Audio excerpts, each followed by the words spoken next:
Hello दोस्तों, कैसे हो आप। उम्मीद है कि आप स्वस्थ होंगे, मस्त होंगे और आपकी पढ़ाई अच्छी चल रही होगी।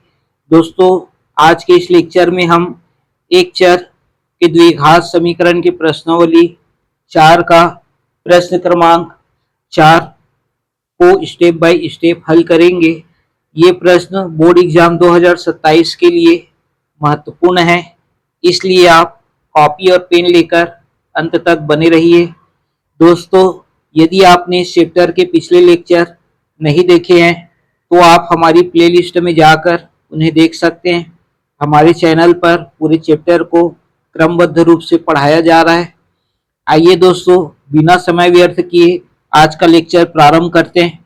चलिए शुरू करते हैं। आज का टॉपिक प्रश्नावली 4 का प्रश्न क्रमांक 4। प्रश्नावली 4 का प्रश्न क्रमांक 4 क्या है? निम्नलिखित वर्ग समीकरणों को सूत्र की सहायता से हल कीजिए। जिसपे पहला प्रश्न है 9x का वर्ग धन का 7x ऋण का 2 बराबर 0। ठीक है, चलिए इसको हल करते हैं। किसकी सहायता से हल करना है ये आपको दिया गया है, सूत्र की सहायता से हल करना है। ठीक है, चलिए हल करते हैं। दिया गया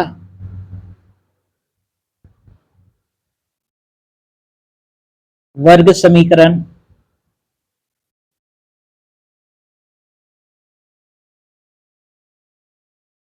निम्न है।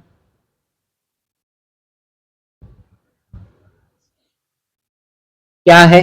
9x का वर्ग धन 7x ऋण का 2 बराबर 0। ठीक है, तो सूत्र की सहायता से जब आपको हल करने के लिए बोला जाता है तब जो है आप क्या करेंगे? समीकरण 1 की तुलना मानक वर्ग समीकरण से कर देंगे। ठीक है, मानक वर्ग समीकरण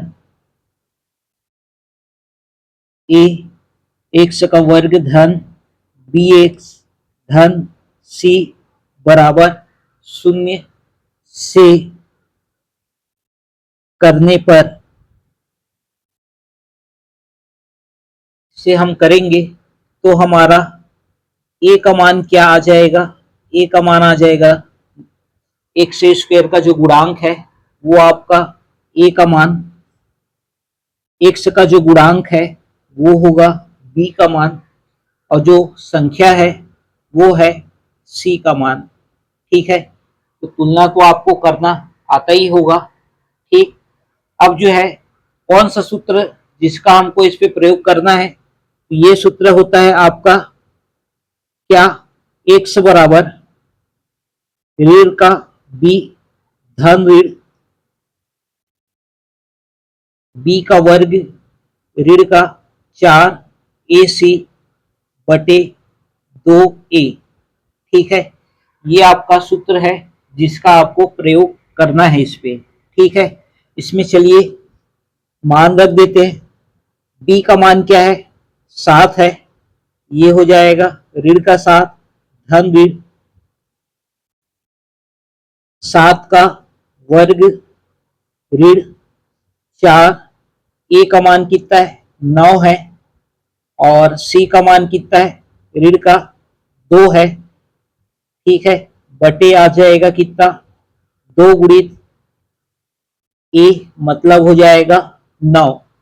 ठीक, इसके आगे क्या आएगा चलिए देखते हैं। इसके आगे आ जाएगा हमारा ऋण 7 धन ऋण 7 का वर्ग 49 ऋण गुणित ऋण धन हो जाएगा 4 × 36, 36 गुणित 2 करेंगे ये आ जाएगा 72। ठीक है, बटे 9 दूनी 18। ठीक है, बराबर ऋण का 7 धन ऋण ये हो जाएगा 9 और 2 11, 7 और 4 11 और एक हासिल आया था, उसको मिलाकर हो जाएगा 12। कुल मिलाकर मान क्या आया? 121। ठीक है, बटे आ जाएगा क्या? 18। ठीक, अब इसको दो भागों में बांट देंगे।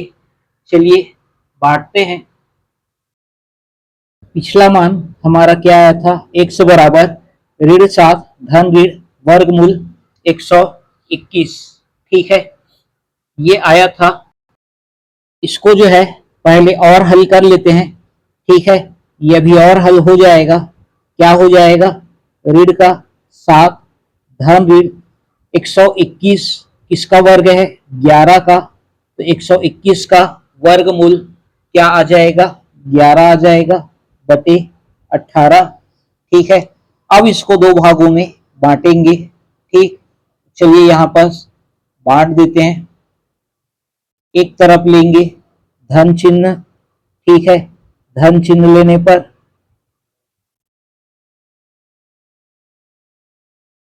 और दूसरे तरफ लेंगे ऋण चिन्ह लेने पर। ठीक है, दूसरे तरफ क्या लेंगे? ऋण चिन्ह लेने पर। तो ये आ जाएगा x बराबर ऋण 7 धन 11 बटे 18। ठीक है, यहाँ पर जो आपका चिन्ह है उसमें से एक बार धन लेना है और एक बार ऋण का लेना है। इसको आपको धन नहीं करना है। ठीक है, इधर आ जाएगा x बराबर ऋण 7 ऋण 11 बटे 18। ठीक, इसको हल करेंगे। 7 ऋण का है और 11 धन का है। आ जाएगा कितना? धन 4 बटे 18, जिसको और हल किया जा सकता है। 2 दूनी 4 और 2 निया 18। ये आ जाएगा 2 बटे 9 और ऋण 7 और ऋण 11 ऋण 18 हो जाएगा बटे 18 और 18 में 18 भाग देंगे, ये आ जाएगा ऋण 1। ठीक है, तो यहाँ पर इसका हल क्या मिलेगा? अतः अभीष्ट हल x बराबर 2 बटे 9 और ऋण 1 होगा। ठीक है, ये हमारा क्या है? आंसर है। ठीक, तो इस तरह से जब आपको प्रश्न को सूत्र विधि से हल करने के लिए दिया रहेगा तो इस तरह से आपको क्या करना है? हल करना है। ठीक है, और ये क्वेश्चन अत्यंत महत्वपूर्ण क्वेश्चन है। ठीक, तो इस क्वेश्चन को आप बार बार प्रैक्टिस कर लीजिएगा। उसके पश्चात अगला जो क्वेश्चन है उसको आप बनाइएगा। ठीक है, चलिए देखते हैं अगला क्वेश्चन।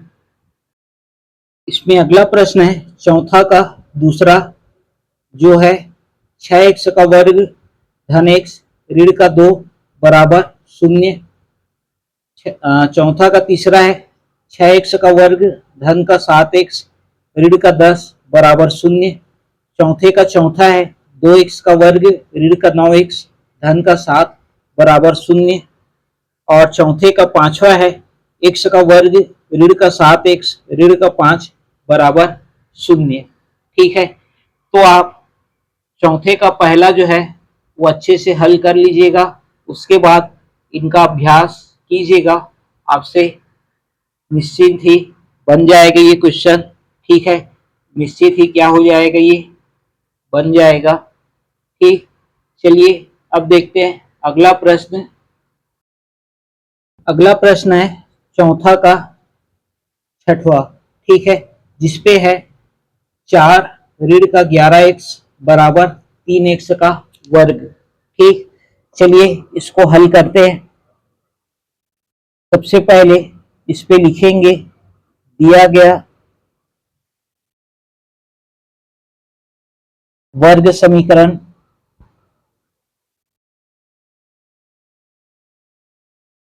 निम्न है। वर्ग समीकरण क्या है? निम्न है, जिसपे आपका क्या दिया गया है? 4 ऋण 11x बराबर 3x का वर्ग। अभी जो है ये ax का वर्ग धन bx धन c के रूप में नहीं है, तो उसको उस रूप में लाना पड़ेगा, फिर तुलना करेंगे। ठीक है, तो इसको भी आपका समीकरण एक नहीं मानेंगे। इसमें बाएं पक्ष में जो मान दिया है उन सबको पक्षांतर करके दाएं पक्ष में ले जाते हैं।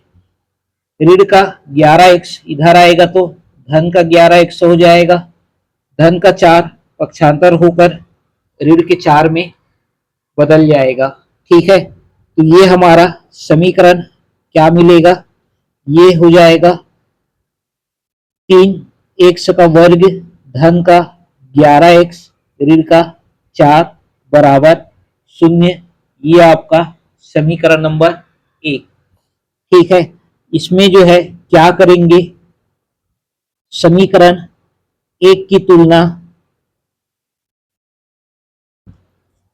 मानक वर्ग समीकरण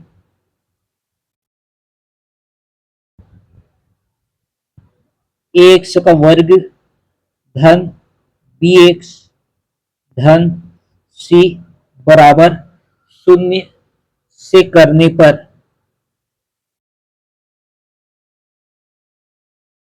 ठीक है, इससे हम क्या कर देंगे, तुलना करेंगे।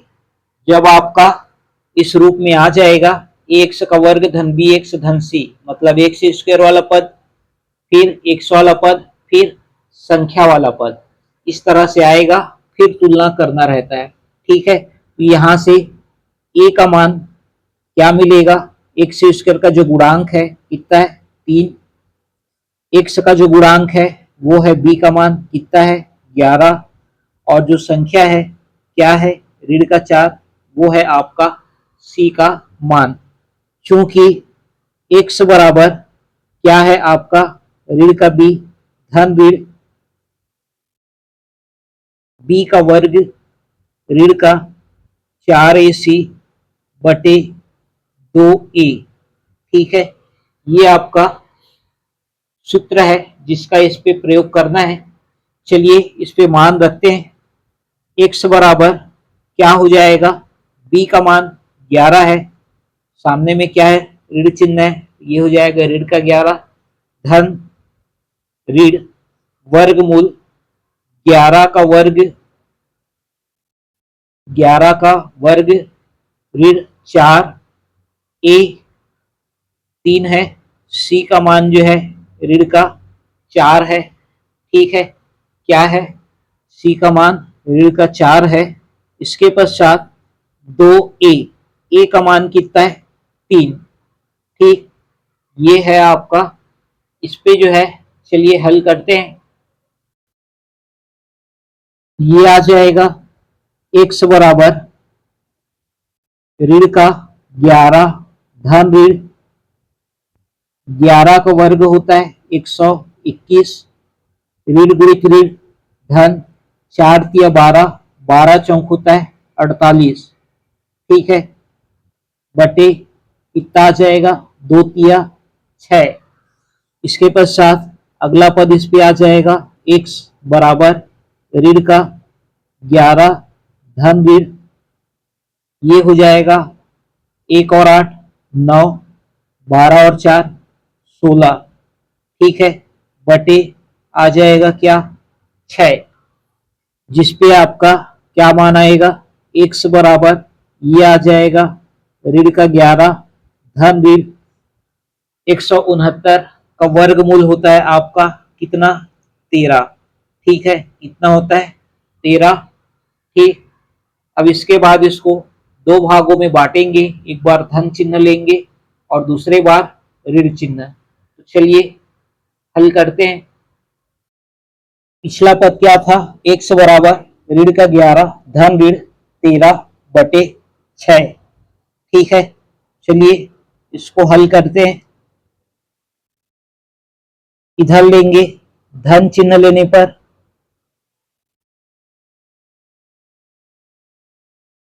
धन चिन्ह लेने पर और इस साइड में लेंगे ऋण चिन्ह लेने पर। ठीक है, तो ये क्या आ जाएगा, x बराबर ये हो जाएगा ऋण का 11 धन का 13 बटे 6 बराबर इधर जो है x बराबर ऋण का 11 और ऋण का 13 बटे आ जाएगा 6। ऋण 11 धन का 13 बराबर आ जाएगा 2, ये हो जाएगा 2 बटे 6, 2 एकम 2 तिया, ये हो जाएगा 1 बटे 3। इधर आ जाएगा ऋण का 11 और ऋण का 13 बराबर ऋण का 24 बटे 6, ठीक है। और 24 से 6 कटेगा, ये आ जाएगा 6 चौक 24, ठीक है, आ जाएगा ऋण का 4। अतः अभीष्ट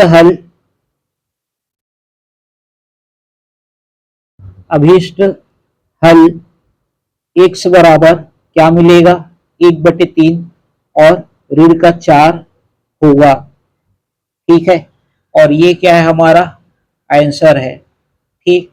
तो इस तरह से इस प्रश्न को आपको हल करना था, ठीक है। चलिए अब देखते हैं अगला महत्वपूर्ण प्रश्न। अगला महत्वपूर्ण प्रश्न है चौथे का 8वां, जो है वर्गमूल 3 x का वर्ग ऋण का 10x ऋण का 8 वर्गमूल 3 बराबर 0, ठीक है। चलिए इसको हल करते हैं। दिया गया वर्ग समीकरण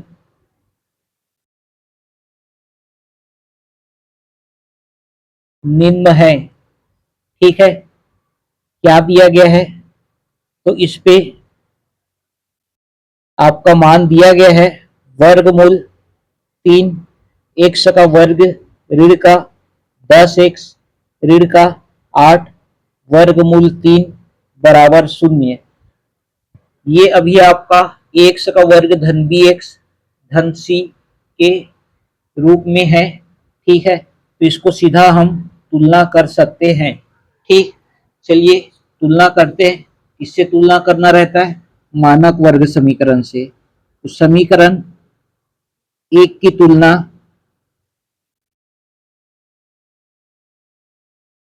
मानक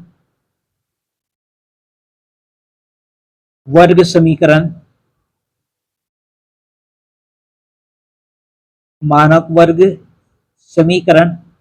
ax का वर्ग धन bx धन c बराबर 0 से करने पर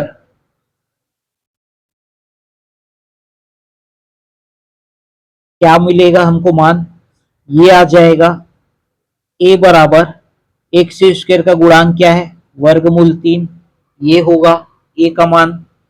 फिर x का गुणांक क्या है, ऋण का 10, ये है आपका b का मान। और जो बच गया क्या है, वो c का मान कितना है, ऋण का 8 वर्गमूल 3, ठीक। सूत्र हमारा क्या होता है, x बराबर ऋण का b धन ऋण वर्गमूल b का वर्ग ऋण का 4 ac बटे 2a, ठीक है। ये सूत्र आपका होता है, जिसपे आप मान रखेंगे तो क्या आ जाएगा, x बराबर b का मान कितना है, ऋण का 10 है और ऋण का चिन्ह पहले से है, इसको इस तरह से लिख सकते हैं, ठीक है। ये हो जाएगा ऋण ऋण का 10 धन ऋण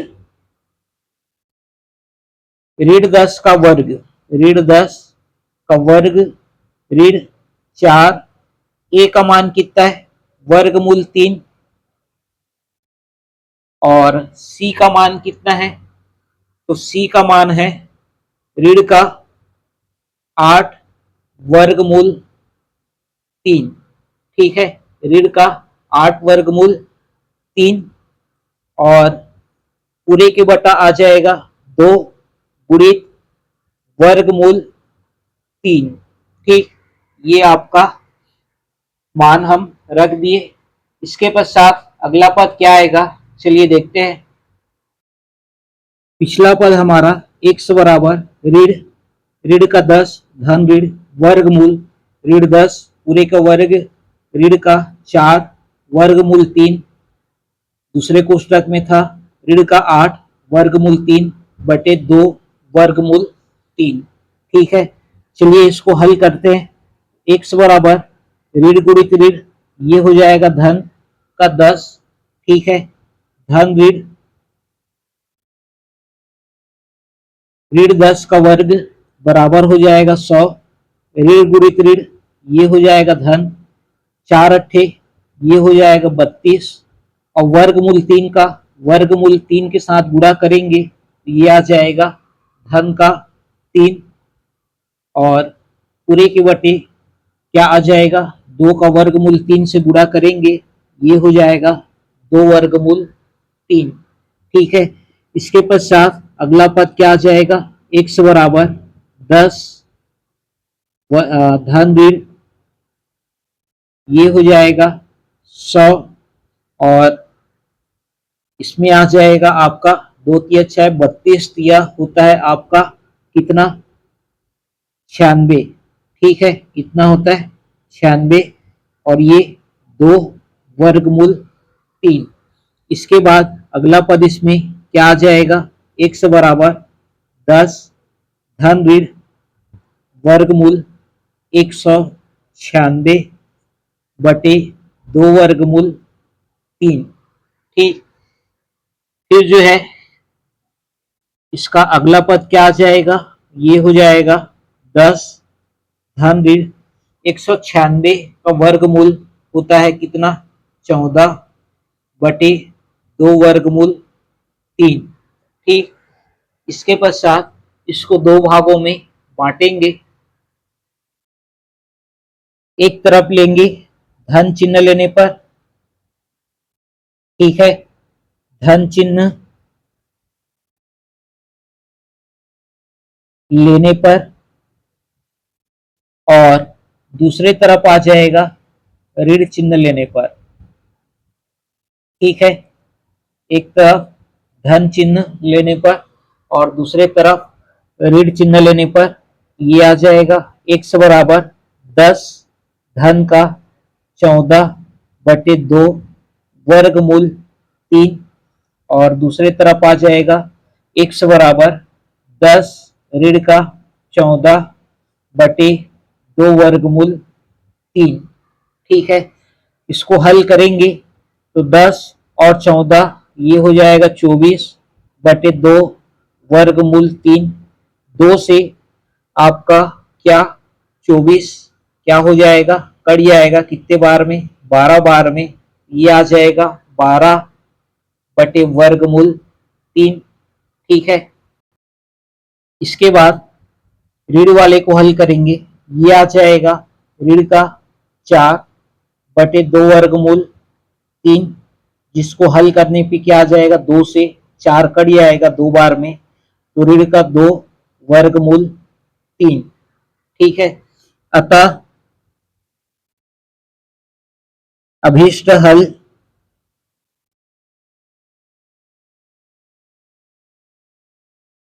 x बराबर ये आ जाएगा 12 बटे वर्गमूल 3 और ऋण का 2 बटे वर्गमूल 3 ये होगा।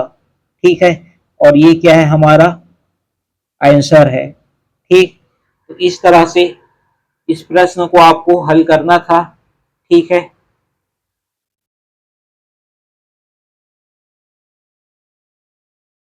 चलिए अब देखते हैं चौथे का 7वां। ठीक है, ये आपका अलग प्रश्न है इसलिए इसको लास्ट में बता रहे हैं। ठीक है, चलिए कैसे हल करते हैं, देखिए इसको दिया गया वर्ग समीकरण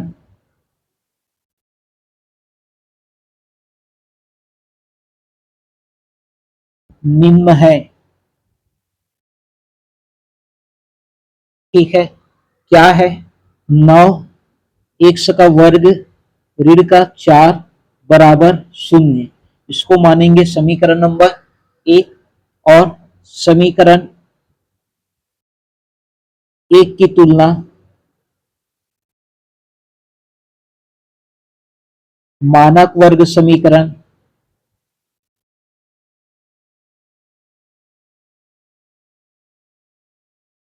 a x का वर्ग धन का bx धन c बराबर 0, इससे हम तुलना करेंगे। ठीक है, से करने पर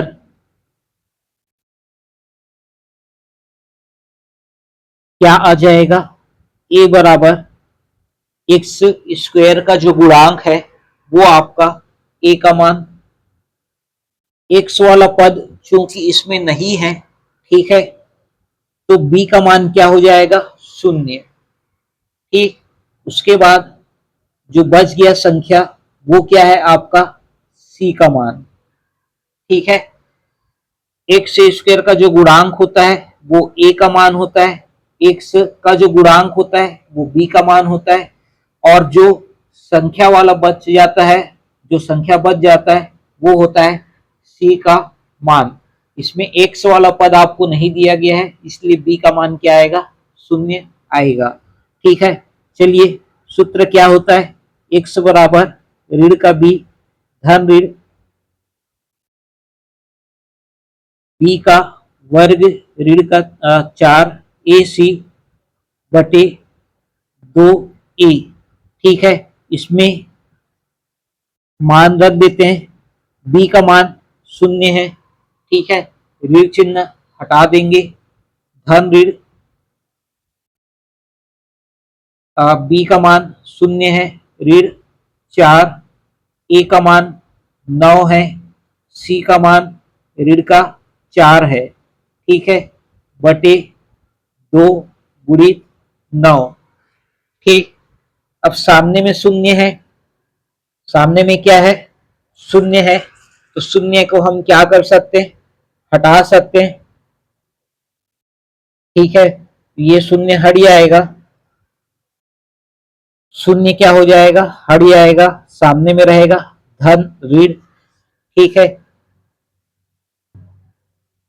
ये आपका 0 ऋण गुणित ऋण धन हो जाएगा, 4 × 36, और 36 गुणित 4 अगर आप करेंगे, ठीक है, तो कितना आ जाएगा, 144।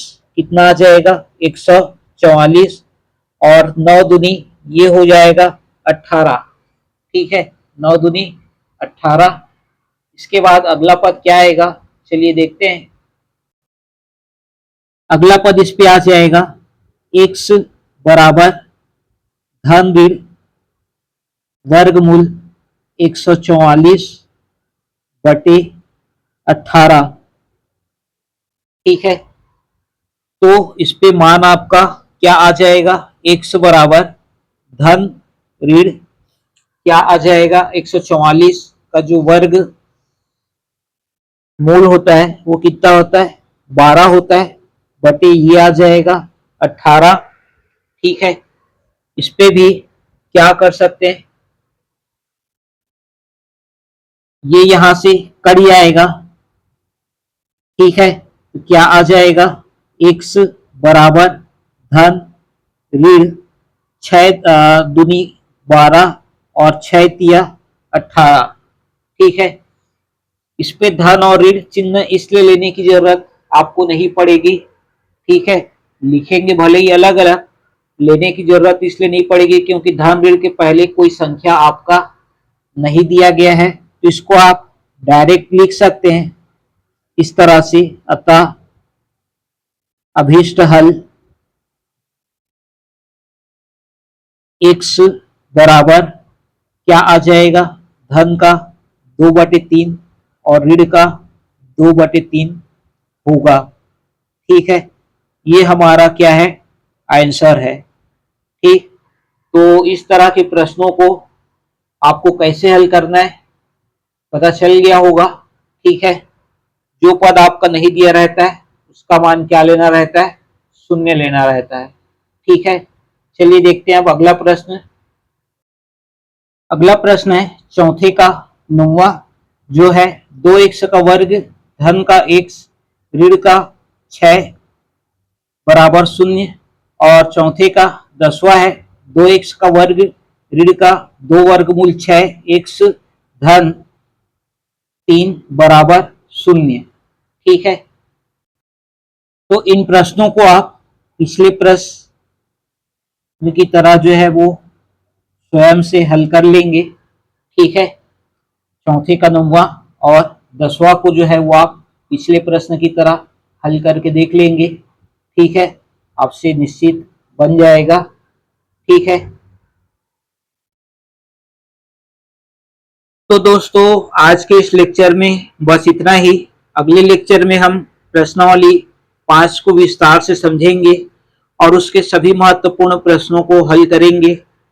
यदि आपको हमारा यह लेक्चर उपयोगी लगा हो तो वीडियो को लाइक और शेयर अवश्य करिए, ताकि अन्य विद्यार्थियों तक भी यह जानकारी पहुंच सके। अपनी राय और प्रश्न कमेंट्स में जरूर लिखिए और मैथ्स बाय अविनाश चैनल के साथ जुड़े रहिए। Thank you.